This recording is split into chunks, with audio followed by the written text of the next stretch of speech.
temps pour soi.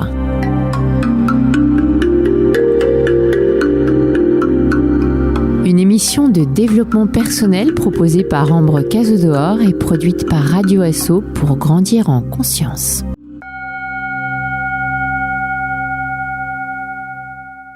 Il y a ceux qui se passionnent pour l'astrologie, d'autres qui ne se posent pas la question, qui ne connaissent même pas leur signe astrologique ni leur ascendant, et puis d'autres encore qui ne croient pas du tout en l'influence des planètes.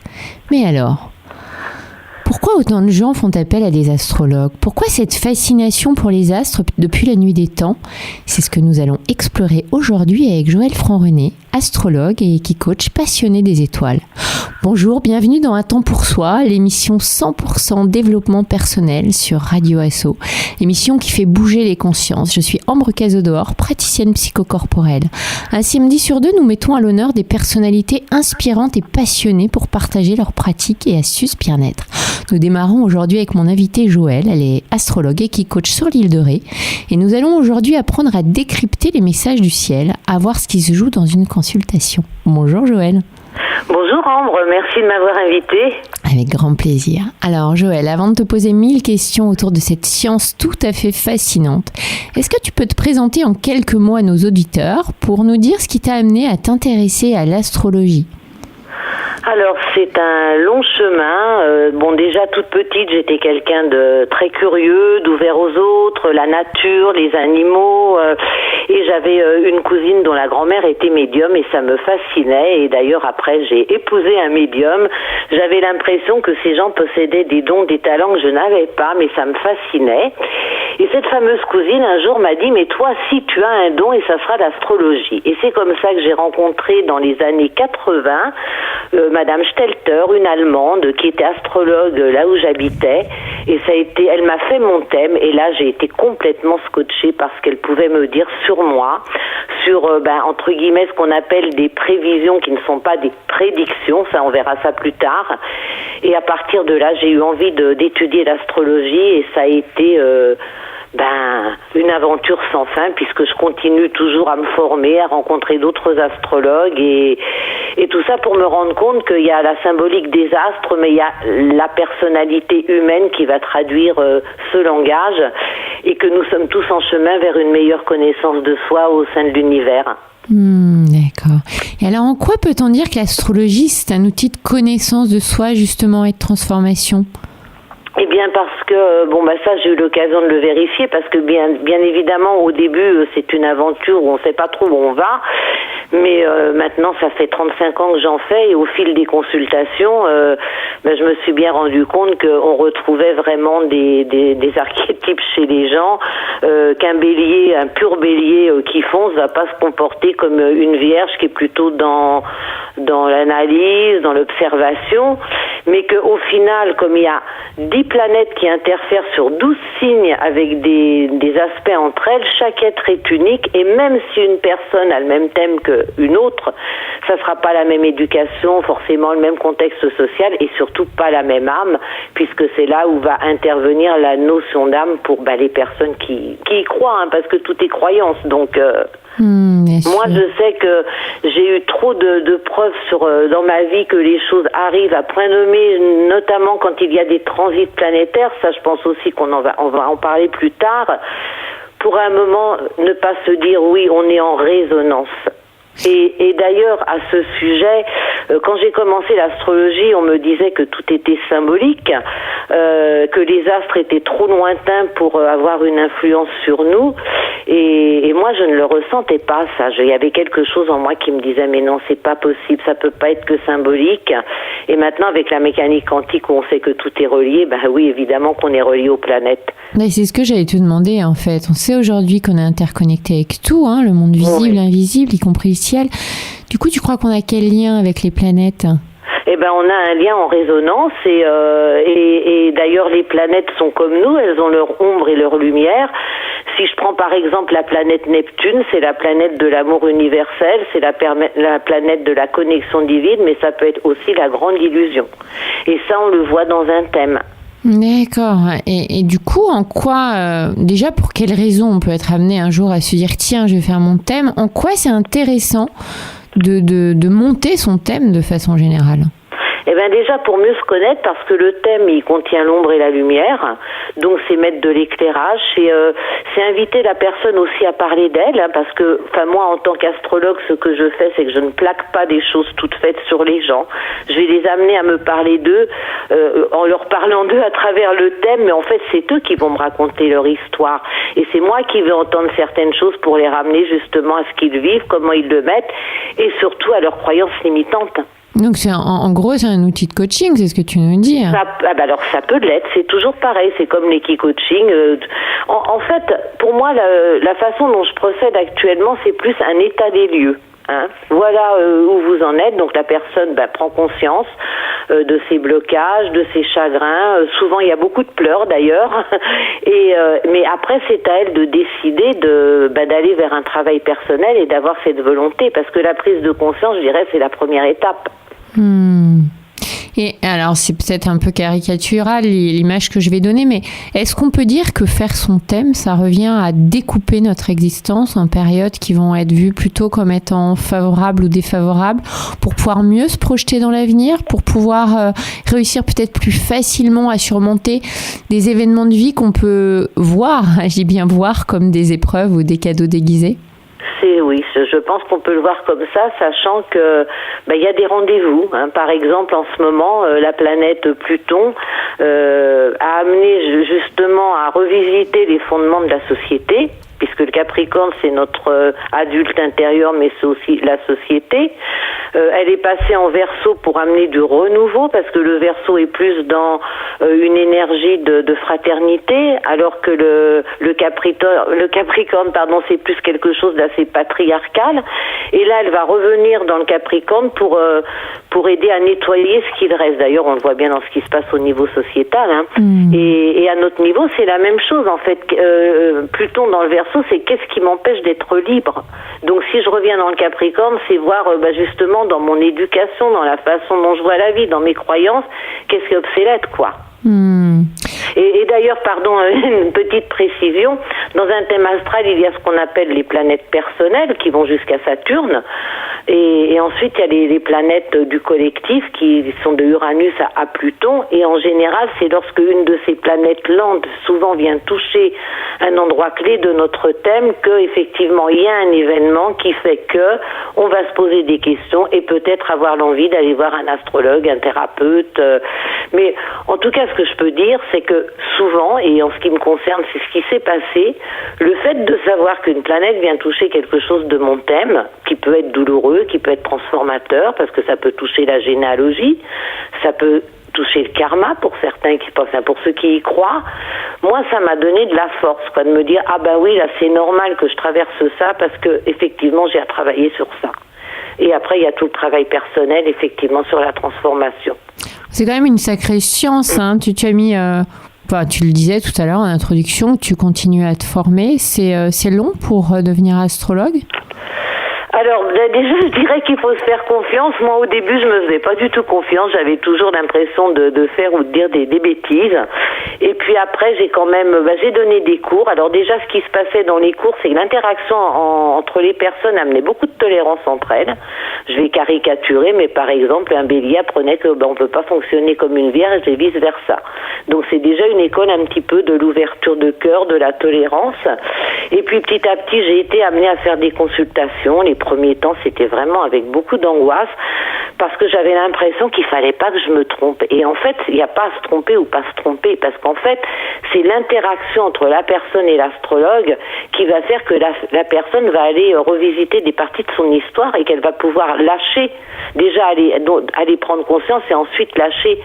Et que l'astrologue, c'est qu'un facilitateur quelque part, et qu'il n'a pas à avoir une science qui va faire qu'il sait et que l'autre ne sait pas.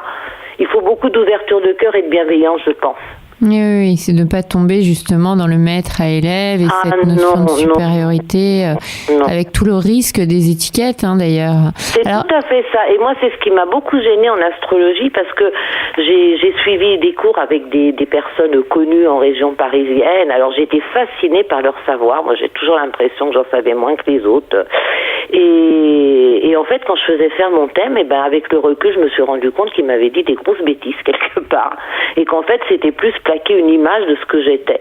Ouais. Et puis j'ai vu des choses, par exemple, comme Vénus en Lion, c'est un ego pas possible, ça va être une star et tout. Puis dans d'autres livres, c'était une grande ouverture du cœur. J'ai envie de dire, l'un n'empêche pas l'autre. C'est ça, en fait. Et puis c'est comment la personne va choisir de l'incarner. Voilà, c'est exactement ça. Et le degré de conscience qu'elle va mettre dessus.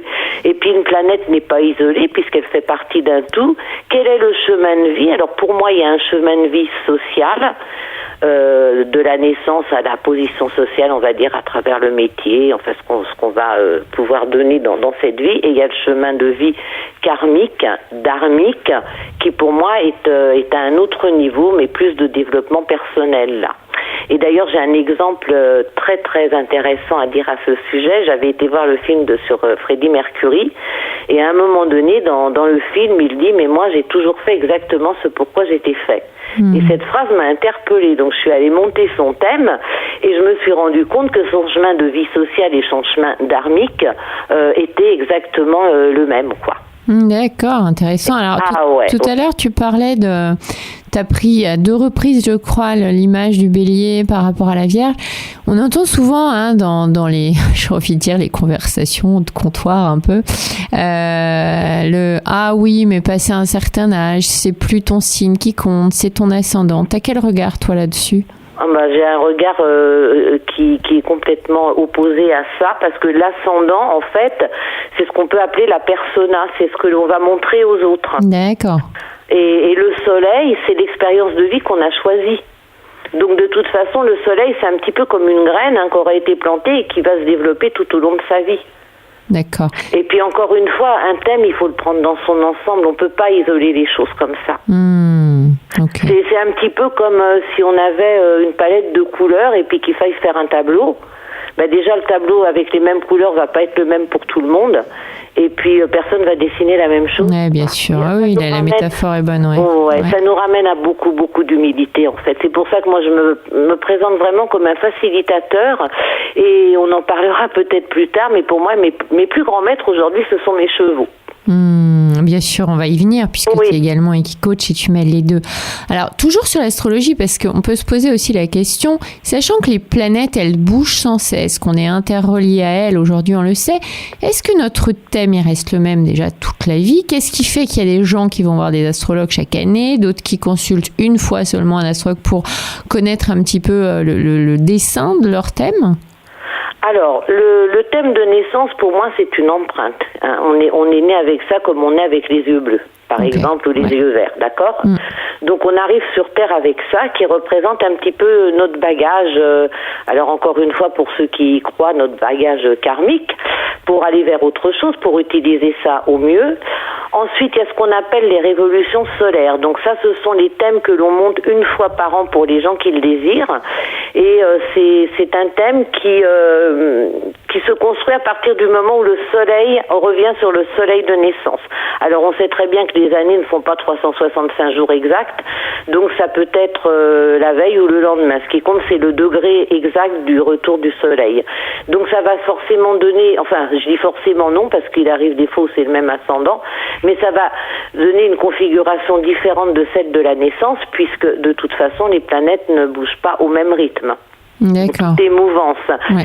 Et après, alors ça, c'est ce que je préfère. La révolution solaire, j'aime bien, mais c'est pas mon outil préféré. Moi, mon outil préféré sont vraiment les transits planétaires. C'est quand les planètes viennent toucher un point de notre thème important. D'accord. Quand il y a des retours, par exemple Jupiter qui est la position sociale, elle revient tous les 12 ans à peu près sur sa position initiale, et donc c'est le moment de revisiter ce qui s'est passé il y a 12-13 ans, puisqu'il faut aller voir dans les éphémérides, qu'est-ce qui s'est passé dans notre vie, qu'est-ce qu'on en a tiré et qu'est-ce qu'on peut mettre en place aujourd'hui. C'est des exemples très rapides, parce que ça serait vraiment trop long. Bien sûr, c'est très très technique. On va parler de faire du jargon. Tu as parlé des aspects, tu as parlé des éphémérides, tu as parlé des...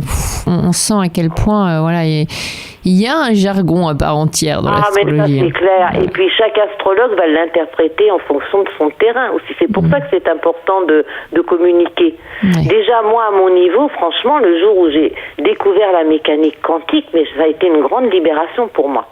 Parce que je me sentais moins douée que les autres astrologues. J'avais toujours l'impression qu'ils en savaient plus que moi, qu'ils faisaient des livres et tout ça. Et aujourd'hui, je me rends compte que non, c'est ce qui se passe pendant la consultation et ce que la personne révèle d'elle-même. Et à quel point, des fois, elle peut se mentir après quand on va voir les chevaux. Parce que moi aussi, je peux me laisser duper.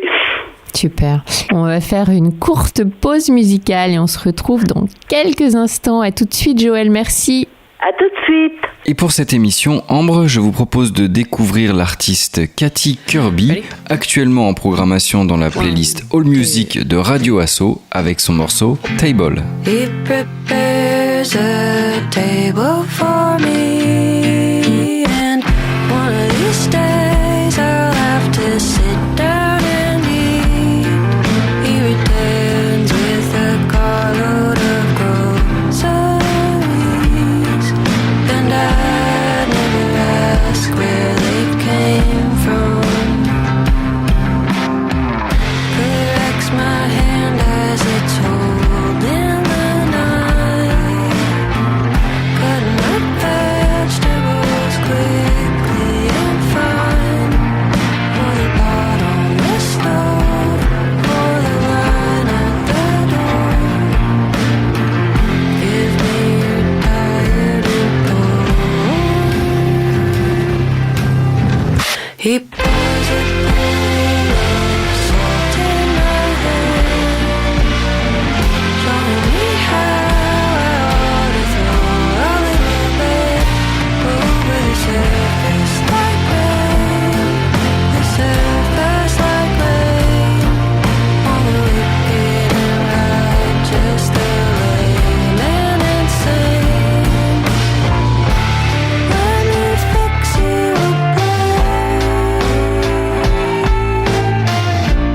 We can find you a place to sit down and you trying to run out of everything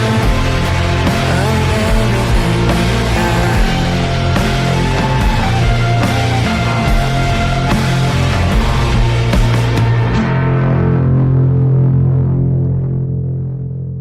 On se retrouve sur Radio Asso avec Joël Franc-René, notre invité astrologue et Eiki-coach passionné des étoiles.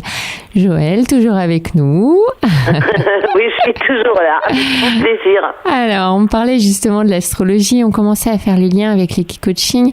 Je voudrais quand même, tu as parlé quand même de beaucoup de planètes et des planètes qui parfois, tu disais que c'était ce qui te passionnait le plus quand elles viennent interagir sur notre thème en fait. Est-ce qu'on doit se méfier de certaines planètes ? Je pense à Pluton évidemment, hein, souvent c'est celle qui revient, celle qui fait peur. Si on part du principe que tout est polarisé, tu parlais beaucoup de l'ombre, de la lumière hein, qui se reflète aussi dans les planètes. Si Pluton il est plutôt craint, est-ce qu'au contraire dans sa lumière, est-ce que ça peut être un élément très puissant de transformation ? Ah ben bien sûr, c'est aller dans l'ombre dont Jung parle justement. C'est vraiment quel est le sens de ce qui m'arrive, qu'est-ce que j'ai à comprendre, qu'est-ce que ça vient réveiller en moi, quelle croyance il y a derrière, quelle force je peux développer que je ne vois pas. Enfin c'est encore une fois c'est propre à chacun, mais moi je pense que en fait, le travail, il est personnel. Donc, plus on va se réapproprier nos problématiques, notre façon de voir la vie, plus on va pouvoir se transformer. C'est pas les planètes qui ont une influence, c'est la relation qu'on peut avoir avec elles, quoi. Et alors, justement, quand tu as Pluton qui est craint par quelqu'un, par exemple, que tu accompagnes depuis des années, là, tu dis, il y a Pluton qui est en interaction par rapport à votre thème, etc. J'ai évidemment pas les mots, je suis pas astrologue, hein. Mais comment tu peux les inviter à se réconcilier avec ? Est-ce que tu as des exemples précis de personnes ou peut-être même ton expérience à toi qui a permis vraiment de dire génial, elle s'est servie de cette force pour justement aller vers une grande transformation personnelle ? Ah bah oui, moi je peux parler de mon expérience personnelle, effectivement. Pendant le Covid, j'avais subi de gros chagrins, va-t-on dire. J'ai eu une période où j'ai eu de gros chagrins et en fait ça me semblait insupportable et j'ai vu que Pluton était en face de ma lune. Donc la lune c'est ce qui représente tout le féminin, tous nos besoins, toute notre tendresse. Une lune qui, dans mon thème, est très fortement aspectée. J'avais un gros boulot à faire. En plus, elle est dans la maison de la généalogie. Donc, ça a été un gros problème. Et le fait d'être astrologue et de savoir que ce qui se passait, c'était parce que justement, Pluton venait toucher cette lune qui me ramenait dans mon enfance et était là pour guérir mes blessures. Et c'est là où j'ai fait un gros travail sur l'enfant intérieur et où je suis vraiment rentrée dans mes émotions. Parce que j'avais beaucoup de connaissances intellectuelles, mais par contre, les émotions, c'était beaucoup plus compliqué chez moi. D'autant que j'avais subi un stress post-traumatique à la naissance et souvent j'étais coupée. Donc il fallait que j'aille retrouver toutes ces émotions qui avaient été refoulées pour les libérer. Et puis ensuite, Pluton, il a avancé et il est arrivé sur mon nœud dharmique. Donc le dharma, pour préciser, c'est là où vers quoi je dois me diriger dans ma vie. Donc il est arrivé sur mon nœud nord en Verseau, donc qui amène à cette liberté d'être. Sauf qu'en face, j'ai Vénus, la planète de l'amour, qui est collée à mon nœud sud. Et là, c'était tout le travail, donc sur les sentiments amoureux, sur l'ouverture du cœur. Comment j'avais ouvert mon cœur, à qui, et c'était aussi dans la maison de la généalogie. Donc tout un travail de transformation. Et franchement, ça a été très très dur. Je me suis fait accompagner à ce moment-là. Et de toute façon, je me fais toujours accompagner parce que j'ai besoin d'être supervisée aussi dans mon travail.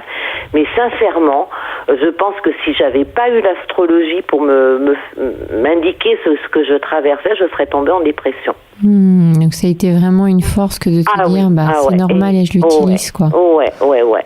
Merci vraiment, pour ce témoignage, merci. Alors, de l'autre côté, quand toi t'accompagnes, puisque tu disais que tu avais besoin de te faire accompagner, ce qui est en fait le lot de la plupart des praticiens, hein, c'est important de se faire accompagner pour pas tomber dans trop de projections, etc. Pour monter le thème astral d'une personne, tu as besoin de quoi comme élément ? Alors, j'ai besoin de la date de naissance, de l'heure et du lieu. D'accord. Et comment on fait, du coup, si on ne connaît pas soit son heure, ou je pense aux personnes, moi, ça m'arrive d'accompagner des gens qui ont une histoire un petit peu personnelle, d'abandon ou d'expatriation, etc., qui font qu'ils ne connaissent même pas leur jour exact de naissance. Ah bah là, c'est compliqué parce que, ne pas connaître l'heure, c'est pas très grave parce que ça, en fait, l'heure va donner le renseignement sur l'ascendant et les maisons. Les maisons sont les secteurs de vie dans lesquels s'expriment les planètes. Mais après, avec l'histoire que la personne va me raconter, parce que les planètes, elles seront quand même justes dans les signes et dans leurs aspects, donc je vais pouvoir peut-être essayer de remettre un petit peu d'ordre dans tout ça à travers ce que la personne me dit. Par contre, si on connaît pas le jour de naissance, ça c'est un petit peu, c'est pas possible. D'accord. Alors, je me demandais, tu as déjà répondu finalement à la manière dont tu utilisais l'astrologie avec ce bel exemple en période de Covid, mais est-ce qu'au quotidien, tu continues à regarder les lunes ? En quoi tu penses qu'elles agissent vraiment dans nos vies ? Il y a des gens, ils se sentent très perturbés, ils disent j'ai pas dormi, c'était la pleine lune. D'autres qui disent moi j'y crois pas du tout, ça change rien sur mon sommeil. Tu disais que tout est croyance. C'est quoi ton regard par rapport à ça ? Alors les lunes, elles agissent, ça pour moi c'est une évidence.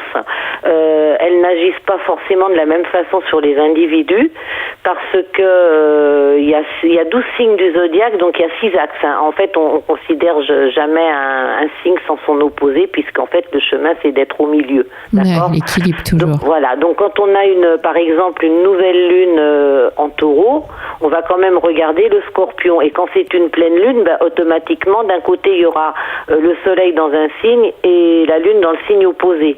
Et donc vont être touchés surtout les gens qui ont des planètes dans ces signes-là. Et en général, ils le savent parce qu'ils dorment mal. Moi, je sais que quand il y a eu la nouvelle Lune en Cancer, moi j'ai la Lune en Cancer, j'ai eu du mal à dormir, je me suis réveillée, il y a des choses anciennes qui encore sont revenues, parce que je pense qu'on nettoie toute notre vie, pratiquement. Eh oui, mais c'est donc pas forcément toutes les lunes, c'est en fonction des lunes qui nous touchent par rapport... Moi, je pense. D'ailleurs, à un moment donné, je faisais beaucoup de vidéos sur ces nouvelles lunes et ces pleines lunes. Et là, j'ai lâché parce que, en fait, je me concentre vraiment maintenant sur la consultation astrologique et puis l'équi-coaching. D'accord. C'est un univers vraiment passionnant, et c'est vrai quand on dépasse la barrière de, je vais vulgariser, mais l'astrologie du jour, l'astrologie divinatoire, l'astrologie qui est vulgarisée dans la plupart des radios, pour pas les nommer, l'astrologie qu'on va lire dans les petits journaux quotidiens, bref, tout ce qui décrédibilise vraiment cette science, on découvre vraiment un univers incroyable avec ce jargon. On parle parle des nœuds lunaires, des conjonctions, rétrogradation, des changements d'axe, de transit, de maison, d'énergie, etc. Enfin bref, c'est pas simple de s'y retrouver, et surtout quand on est novice. Alors moi, tu l'as dit, tu es formatrice en astrologie aujourd'hui, en plus des thèmes, des révolutions que tu proposes aux autres. Mais j'aimerais quand même savoir, pour les gens qui s'intéressent à cette science, à partir de combien de temps on peut espérer pouvoir lire, interpréter un thème. Alors tu l'as dit aussi, même si parfois on n'a pas confiance en soi, mais allez, dans la moyenne.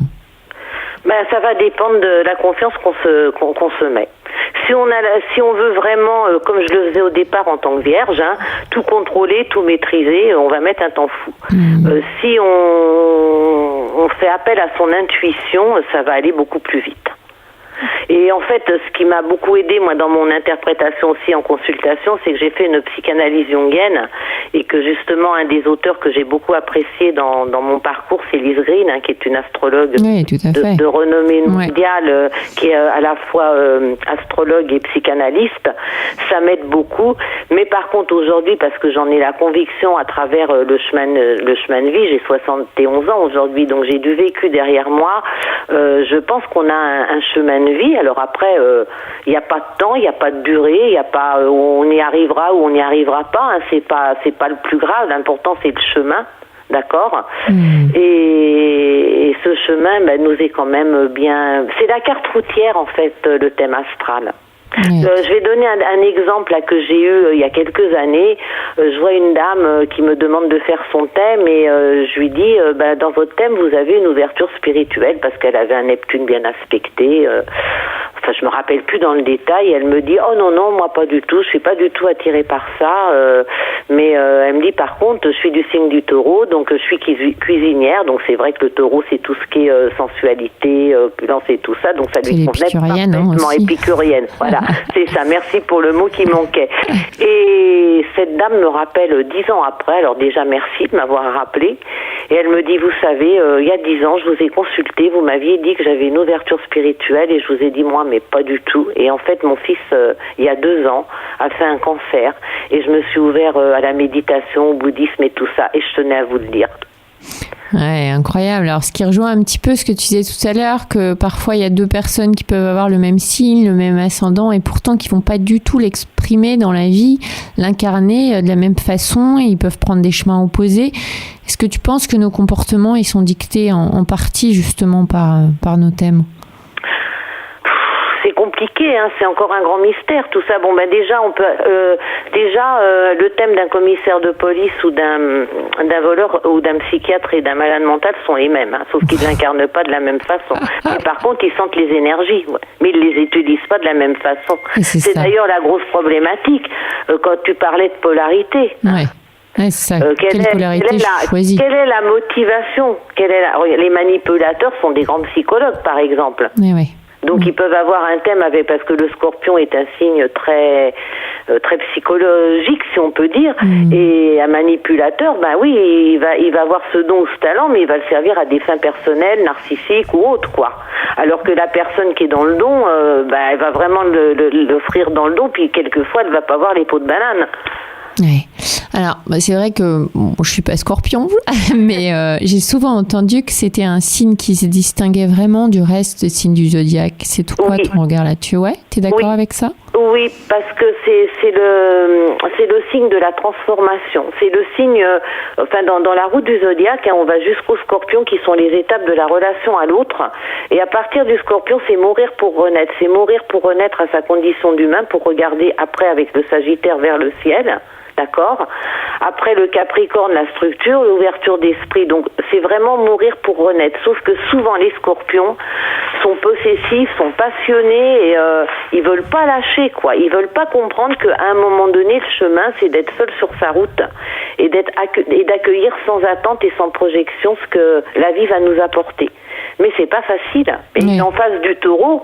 En plus, qui lui aime son clan, aime sa famille, aime tout ce côté épicurien dont on parlait. Quoi. En fait, l'équilibre, c'est d'avoir les pieds sur terre et la tête dans les étoiles, mais reliés, quoi. Et c'est pour ça que pour ce Pluton qui va arriver dans dans le Verseau, pour moi, c'est le signe de la grande fraternité universelle, mais dans sa polarité positive, parce que dans sa polarité négative, ça peut être des intelligences artificielles qui prennent le pas, qui gouvernent le monde. Enfin voilà, ça peut être utilisé, toute cette intelligence à des fins. C'est toujours la même chose. Quelle est ma motivation profonde, quoi, vers quoi j'ai envie d'aller. Ouais.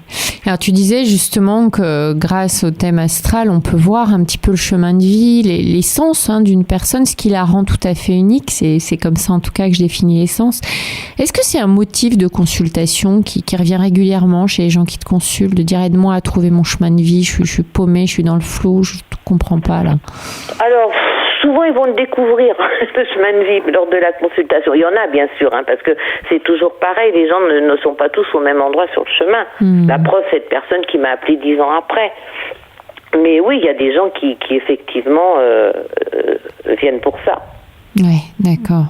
Et ce qui est bien avec l'astrologie, c'est que quand on va aborder l'histoire du chemin de vie ou du chemin dharmique, on le fait vraiment avec le potentiel de la personne, ce dans quoi elle est actuellement, ce vers quoi elle veut ou elle peut tendre, et c'est pas du magique comme quelquefois en médiumnité, quoi. D'accord. Et moi, j'ai quand même l'impression que l'astrologie revient en force. Et est-ce que c'est lié avec les découvertes de la physique quantique ? Tu parlais tout à l'heure de la physique quantique, en tout cas de toute cette physique moderne. On parle de plus en plus de la Lune, son influence, etc. Est-ce que tu as le même regard que moi là-dessus ? Ça a modifié un petit peu tes compréhensions de la physique quantique avec ton approche de l'astrologie ? Alors oui, mais avec le même thème, encore une fois, et on n'aura pas forcément les mêmes croyances parce qu'il y a l'éducation qui rentre en ligne de compte. En fait, moi, ce dont je me rends compte, c'est que lorsque j'ai un thème entre une personne et moi, on va parler d'elle à travers de ce thème, mais elle va commencer à me raconter son histoire. Oui. Et d'ailleurs, ce que j'ai remarqué, c'est que ce qu'on reproche à nos parents, c'est ce qu'on est nous-mêmes, quoi, parce qu'on ne peut voir chez l'autre que ce qui existe en nous. Et souvent, c'est des révélations pour les personnes qui se rendent compte qu'en fait, par exemple, la colère que pouvait exprimer leur mère à un moment, elles l'ont elles-mêmes contre leur propre mère, quoi. Mais bien sûr. C'est hyper intéressant. Puis moi, ça m'a fait énormément avancer aussi, ça. Ouais. D'accord. Et alors, du coup, je crois que tu mêles l'équi-coaching, puisque tu as ces deux casquettes. Est-ce que tu les mêles véritablement ou est-ce que c'est vraiment deux passions chez toi, le cheval et l'astrologie ? Alors, c'est deux passions. D'accord. Mais que j'ai décidé d'utiliser maintenant en complément. J'utilise la rencontre avec les chevaux à la suite de la consultation d'astrologie. Donc, tu as des chevaux ? Ouais, j'ai 3 chevaux à la maison et puis 3 chevaux super qui sont hyper gentils. Et donc lorsque les personnes le désirent, mais jusqu'à maintenant elles le désirent toutes en fait, elles vont voir les chevaux. Alors certaines c'est pour dépasser des peurs, d'autres c'est pour découvrir des choses d'elles-mêmes et à chaque fois il se passe des choses incroyables, quoi. Est-ce que c'est quoi en fait le principe de l'équi-coaching ? Eh bien le cheval ne ment pas, donc le cheval il va être vraiment réceptif à l'énergie que tu dégages. Donc en fait, il va rester ou s'éloigner ou agir d'une certaine façon en fonction de ton énergie. Et là, on est vraiment dans l'énergie pure, quoi. Tu peux nous donner un exemple de j'en ai plein des exemples. Par exemple, je vois une dame qui vient me voir, qui a fait plein de formations, mais qui n'ose pas se lancer, qui se sent un petit peu inhibée, quoi. Ce qui te parle un peu depuis le début de l'interview, tu disais à quel point tu avais mis du temps à te faire confiance pour pouvoir guider. Exactement. Mais même avec les chevaux, moi j'ai un long parcours avec les chevaux, c'est pas le lieu d'en parler, mais entre la Joëlle qui avait un côté dominant, mais un côté hypersensible et qu'elle n'avait pas fait joindre les deux, au début je leur faisais des fois peur aux chevaux et je comprenais pas parce que je les adorais mais j'y allais avec trop d'énergie, quoi. Donc j'ai appris à moduler mon énergie. Mais ça c'était le petit clin d'œil par rapport à moi. Donc j'emmène une dame voir les chevaux et puis les 3 s'approchent, il y en a un qui va vers l'abreuvoir, les 2 autres viennent la voir, ils la reniflent, et ils s'en vont. Je lui dis alors qu'est-ce qui s'est passé pour toi ? Elle me dit le premier il est passé, il m'a même pas regardé. Je lui dis, c'est déjà intéressant que tu parles que de celui qui t'a pas regardé. Je lui dis, est-ce que dans la vie, tout le monde est obligé de te regarder ? Elle me dit, non, oui, ça c'est vrai. Et puis je lui dis, et les autres alors ? Les autres, ils sont venus, mais ils sont repartis. Je dis, oui, mais toi, qu'est-ce que tu as mis en place pour qu'il se passe quelque chose ? Elle me dit rien. Je lui dis, alors, si là, tu mettais de l'énergie pour aller toi aussi à leur rencontre, pour que ça soit une rencontre des deux côtés, est-ce que tu te sentirais de faire ça ? Et donc là, elle le fait. Et du coup, les chevaux, ils sont restés à côté d'elle pendant je sais pas combien de temps. Ouais, donc le fameux tout part de soi, en fait, remettre la personne dans sa responsabilité personnelle, finalement. Et l'autre exemple, alors là, l'autre exemple, c'est l'exemple d'une personne qui avait fait de l'astrologie. Donc on parle astrologie, elle avait justement un nœud sud en poisson. Donc nœud sud en poisson, c'est des gens qui viennent sur Terre avec la nostalgie de là-haut, quoi, où il n'y a pas de limite, et qui vont avoir du mal à mettre des limites dans cette vie-ci. Mais bon, elle était astrologue, elle me parle, et puis à un moment donné, elle me dit, mais moi, de toute façon, je suis assez solitaire parce que j'aime tout le monde, j'aime pas faire de la peine aux gens, bon, y compris par rapport à la sexualité, ou pour moi, on peut... Enfin, elle avait une vision, après tout, qui était la sienne, et qui est tout à fait à respecter, hein, chacun est comme il est. D'accord. Et le lendemain, on va voir les chevaux.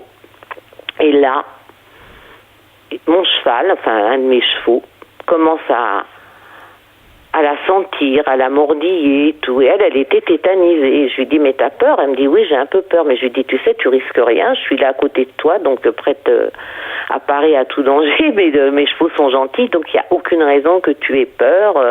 Respire, lâche et tout. Et en fait, j'ai cru à un moment donné, j'ai dû intervenir parce que j'ai cru que le cheval allait la mordre. Mais vraiment, alors que ça ne se produit jamais. Et quand on est rentré, je lui dis, écoute, d'après ce que j'ai observé, j'ai plus eu l'impression que ta solitude, c'est parce que en fait, tu sais pas tellement mettre tes limites, quoi. C'est ce que j'ai vu avec le cheval. Il y a un problème avec les limites, le respect et tout.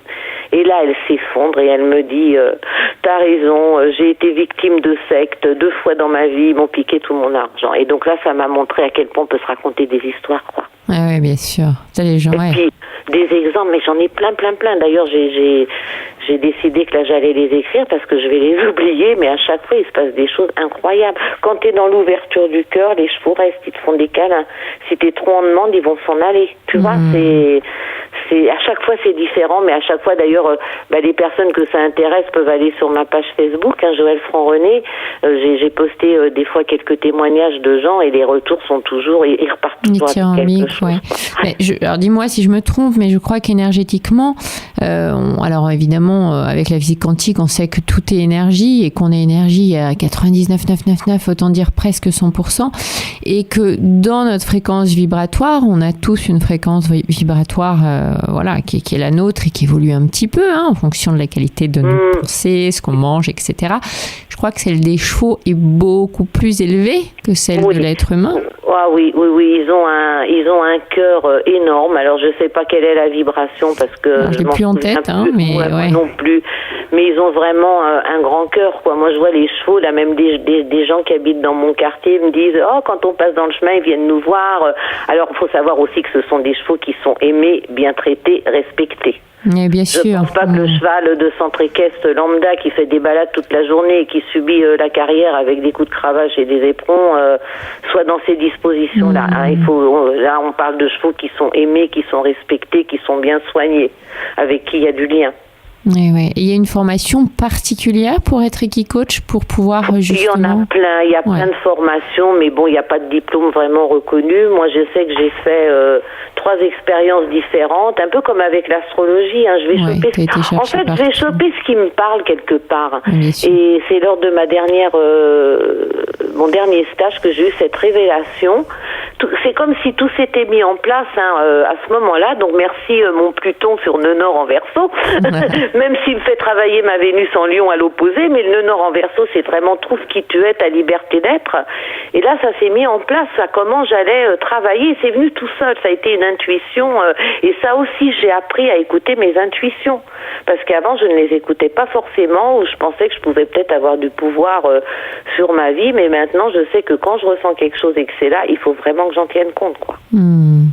Donc c'est un outil parmi tant d'autres, l'astrologie, l'équicoaching. Oui, parce qu'après, c'est le travail que va faire ou pas la personne. C'est ça, pour pouvoir, c'est le connais-toi toi-même. Ok. Merci beaucoup, Joël, c'était passionnant. Est-ce que je peux rajouter un dernier exemple? Avec plaisir. Parce que là, je vais revenir à l'astrologie. Je me souviens d'une personne qui m'avait appelée parce qu'elle était à la retraite, dentiste, et elle savait pas quoi faire de son temps. Elle avait toujours beaucoup travaillé et elle se voyait pas être à temps complet chez elle avec son conjoint, quoi. Donc, je lui dis, moi, vous avez un talent artistique qui est marqué dans votre thème. Il y avait des beaux aspects à Vénus, Donc, je dis, vous devriez essayer, je sais pas, la peinture, le théâtre. Elle me dit, mais pensez-vous, moi, non, elle dit, dans ma famille, il y avait que les sciences qui comptaient. D'ailleurs, ils sont tous chirurgiens, médecins. Je lui dis, écoutez, moi, vous me demandez de monter votre thème, je vois ça dans votre thème, donc je vous le dis maintenant, vous en faites ce que vous voulez. Elle me rappelle un an après pour sa révolution solaire et elle me dit, Joël, il faut que je vous dise merci parce qu'il y a un an, vous m'avez dit ça. Et elle dit, et ce sont ses mots, elle dit, je me suis inscrite à un cours de sculpture. Elle dit, je serai peut-être jamais rodin, mais en tout cas, je prends un plaisir énorme. Et ce que je fais, c'est pas mal du tout. Je lui dis, vous voyez. Et après, elle me dit, mais vous savez, en réfléchissant, je me suis quand même rappelé que quand j'étais dentiste, je m'attendais toujours à ce que mon travail soit très esthétique. Et en fait, ça revient à dire aussi que quand on a des dons et talents, des fois, c'est tellement là qu'on s'en rend pas compte. C'est le principe du coach qui va chercher justement à mettre en lumière. Exactement. Et j'avais une personne qui m'accompagnait pendant longtemps qui disait toujours être pleinement en vie, c'est répondre à ses envies en langage des oiseaux. Et c'est vraiment ça, comme tu disais, rodin ou pas. L'important, c'est le plaisir qu'elle est venue trouver en fait à travers la sculpture. Super. Écoute, merci beaucoup. On va se quitter. Avant qu'on se quitte, je te propose peut-être de nous donner ton site internet pour les gens qui ont envie ou la façon dont ils peuvent te trouver. On le mettra dans le petit encart qui accompagne le replay de cette émission. Si tu proposes des consultations en visio, j'imagine qu'en équicoaching c'est compliqué, mais en astrologie c'est plus facile. Oui, tout à fait. Alors, j'ai une page Facebook qui s'appelle Joël Franc-Renier, Lumière d'étoile aussi. Et là, je viens parce que je suis à la retraite, donc pour le moment, je fais comme ça un petit peu à la demande et tout, mais quand je vois les résultats, je me dis, il faut peut-être que je passe à vitesse supérieure. Donc pour le moment, j'ai pas de site, mais je suis sur Google à Joël Franc-Renier. Super, sur ton My Google Business. Écoute, on te souhaite beaucoup de succès pour cette saison et pour tes consultations et en astrologie et ou en équicoaching. Et merci beaucoup de nous avoir accordé ce temps précieux sur Radio Asso. Merci surtout à vous. Et puis, à bientôt. Avec plaisir. Au revoir. Au revoir. Au revoir.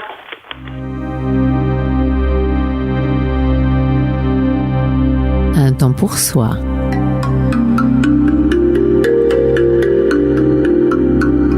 Une émission de développement personnel proposée par Ambre Cazodor et produite par Radio Asso pour grandir en conscience. Un temps pour soi. Pour moi. Pour moi. Pour moi. Pour moi. Un temps pour soi. Pour grandir en conscience.